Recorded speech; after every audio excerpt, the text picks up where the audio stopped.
Dan pemirsa, berikut daftar 22 korban meninggal dalam kebakaran di gedung kantor Teradron Jakarta.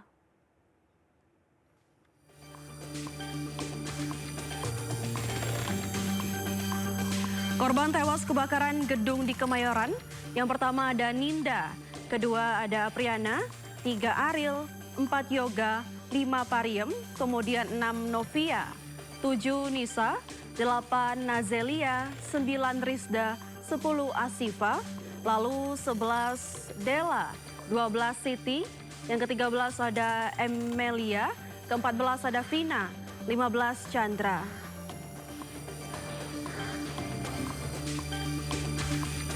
Kemudian ke-16 ada Tasya, 17 Sandy, 18 Raihan, 19 Cynthia, 20 Rosdiana, 21 ada Ihsanul Mirza, dan yang ke-22 belum tercatat hingga pukul 16.40 waktu Indonesia bagian Barat. Sementara itu pemirsa, 3 korban tewas sudah diserahkan ke keluarga. Yang pertama, Rufaidah berusia 22 tahun asal Cikarang. Kedua ada Novia Nurwana berusia 28 tahun asal Tanggamus, Lampung. Dan yang ketiga ada Yoga Valdi, 28 tahun asal Lampung.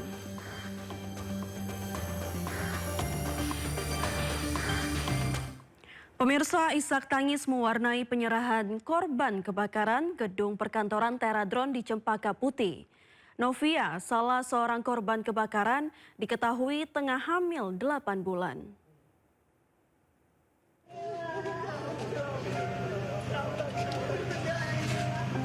Suami serta kerabat tak kuasa membendung tangis saat menjemput Novia Nurwana, salah seorang korban kebakaran perkantoran Teradron di Rumah Sakit Polri Kramat Jati, Jakarta Pusat. Sang suami nampak terpukul dengan kepergian sang istri yang tengah hamil 8 bulan anak pertamanya. Usai diserahkan, jenazah korban akan diberangkatkan menuju kampung halamannya di Kabupaten Tanggamus, Kota Lampung untuk dimakamkan. Satu persatu keluarga korban mendatangi posko antemortem Rumah Sakit Polri Kramat Jati, Jakarta Timur Selasa sore. Bau sakit, bau mutung. Isak tangis pun tak terbendung saat keluarga mengetahui salah satu kerabatnya menjadi korban dalam peristiwa kebakaran di PT Teradron. Sebelumnya sebuah gedung 7 lantai kantor perusahaan jasa pesawat tanpa awak atau drone di Jalan Letjen Suprapto, Kebayoran, Jakarta Pusat terbakar. Akibat kebakaran 22 orang tewas dibawa ke Rumah Sakit Polri Kramat Jati untuk diidentifikasi. Dari Jakarta, Tim Liputan, A-News melaporkan. Suasana duka menyelimuti rumah duka salah satu korban kebakaran gedung Teradron Raihansa Pinago Sipahutar di Komplek Perumahan Jati Jajar, Tapos, Kota Depok. Keluarga, tetangga, dan kerabat almarhum mulai mendatangi rumah duka pada Rabu malam. Ibu korban, Mimi Adriani Nasution, tak mampu membendung air mata saat tiba di rumahnya lantaran belum diizinkan melihat jasad sang anak di Rumah Sakit Polri Kramat Jati, Jakarta Timur. Ia juga mengisahkan sempat mengantarkan sang anak untuk berangkat bekerja ke stasiun dan berkomunikasi dengan sang anak pada Rabu pagi yang ternyata merupakan komunikasi terakhir sebelum peristiwa kebakaran yang merenggut nyawanya.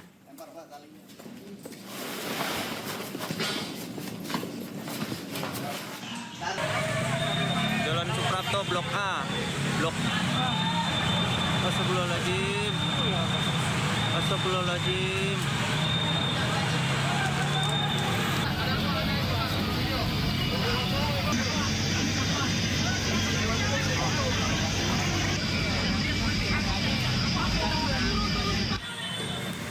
Gaya 65. Sebuah gedung 7 lantai yang dijadikan kantor perusahaan jasa pesawat tanpa awak atau drone di Jalan Letjen Suprapto, Kemayoran, Jakarta Pusat terbakar.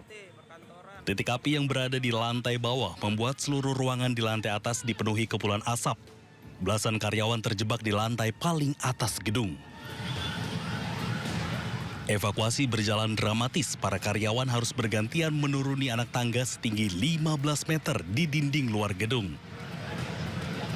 Menurut salah seorang karyawan yang berencana akan menyantap makan siang berlarian naik ke lantai atas ketika melihat kobaran api di lantai dasar. itu di atas ada berapa banyak, Pak? Sekitar 15-an orang masih ada di atas, ada di lantai 3 sampai lantai 7. Lantai 7. Rata-rata banyak karyawan cewek atau gimana, Pak? Rata-rata cewek, karena kan kejadian ini pas jam makan siang seperti itu. Jadi jam makan siang di bawah juga minim pengamanan seperti itu. Jadi ketika kebakaran mungkin orang lagi makan siang ya. Gitu. Berarti yang kebakar hanya lantai dasar aja atau? Lantai dasar aja. Masih banyak, Pak.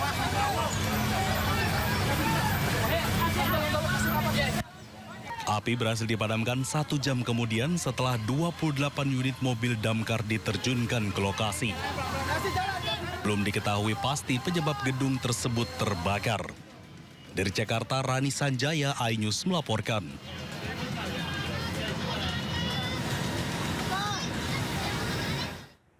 Sementara itu pemirsa, Puslap 4 Mabes Polri melakukan olah TKP titik awal dugaan kebakaran di kantor gedung Teradron, Jakarta. Selain itu, ia menyampaikan saksi kunci kebakaran masih mengalami kondisi terguncang. Sejujurnya tadi pada saat kami melakukan kegiatan pemeriksaan kriminalistik TKP, salah satu obstacle-nya adalah saksi yang mengetahui persis peristiwa saat ini masih dalam keadaan terguncang. Mari kita doakan agar saksi bisa pulih dan setelah nanti dapat memberikan informasi dan juga keterangan kepada kami dan juga penyidik, kami akan lakukan kembali pendalaman. Untuk hasil yang kedua yaitu dari tim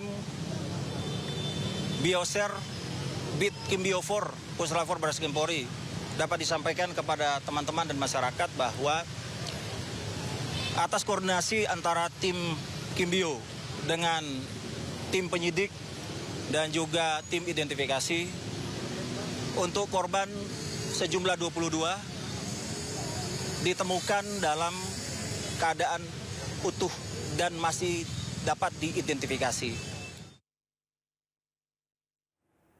Polisi serahkan 3 jenazah korban kebakaran gedung di Kemayoran. Penyerahan jenazah diwakili oleh Kepala Rumah Sakit Polri Kramat Jati, Brigjen Primaheru Yuli Hartono.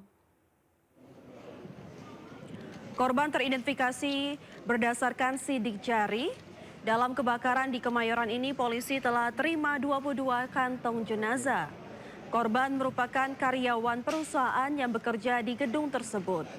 Polisi juga menyebut identifikasi korban tidak akan menggunakan tes DNA karena seluruh jenazah korban dalam keadaan utuh.